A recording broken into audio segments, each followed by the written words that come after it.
The last part of the night often feels the coldest. That is when men quit. Not at the beginning, when the mission is clear and exciting, not in the middle, when effort still feels noble, but near the end, when the darkness had lasted much longer than expected and dawn has not yet proved itself. That is when the soul begins to bargain. Maybe this will never change. Maybe obedience does not matter. Maybe no one is coming. Maybe I've wasted my strength, my life. Maybe it'd be easier to step away now and call it wisdom. The danger of the final watch is not panic, it is weariness. A tired man can become vulnerable to lies he would have rejected when rested. A tired man can confuse delay with abandonment. He can confuse silence with absence. He can confuse suffering with proof that God has forgotten him. The penguin knows nothing of dawn as a theory. He only knows the cold right in front of him. He does not survive by calculating how much longer he can endure. He survives by remaining through the next moment. And then the next. And then the next. That is often how faithfulness works. Not heroic feelings, not constant inspiration, not even emotional certainty. Just the next act of obedience. Hold until the dawn does not mean pretending the night is not hard. It means refusing to let the night define reality. Christian men need this now more than ever. Many are looking at their families, their churches, their communities, and nations and wondering whether the rot is too deep. They see boys confused, fathers absent, marriages strained, children disciplined by screens, churches afraid to speak plainly, and a culture that punishes clarity while celebrating collapse. And the temptation is to become either frantic or cynical.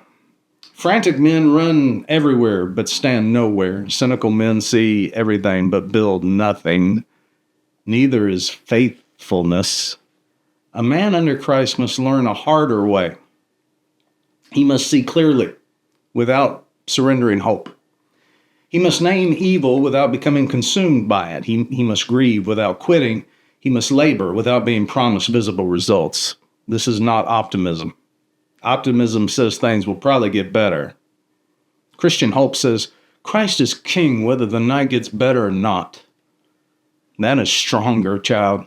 Dawn belongs to God. The watch belongs to you. You are not commanded to control the hour. You are commanded to remain faithful in it. Some of you are tired. Not lazy. Tired. There's a difference. You've stood through more than people know. You've stood through more than you'll say. You have carried concerns you do not speak about.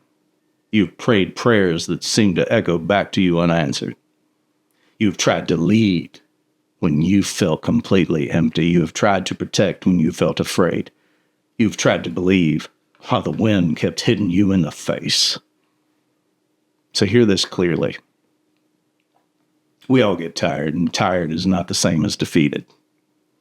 The enemy wants you to interpret exhaustion as failure. Do not let him do it. Sometimes exhaustion means you have actually been standing. But now you must learn how to remain without becoming hard, bitter, numb, or careless. Hold until the dawn.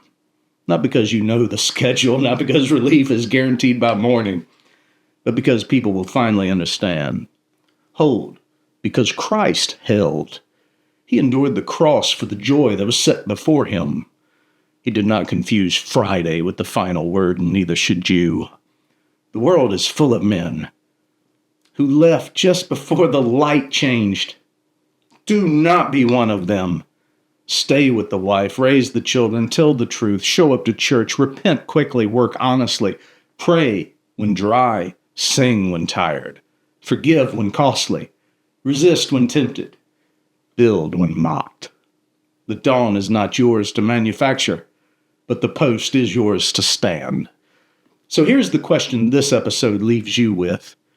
Where are you most tempted to quit because the night has lasted longer than you expected? Name that place. Then hold. When the cold deepens, when the horizon stays black, when your strength feels thin, when hope feels more like obedience than emotion, you do not need a speech. You do not need proof. You need a sentence. Stand your post.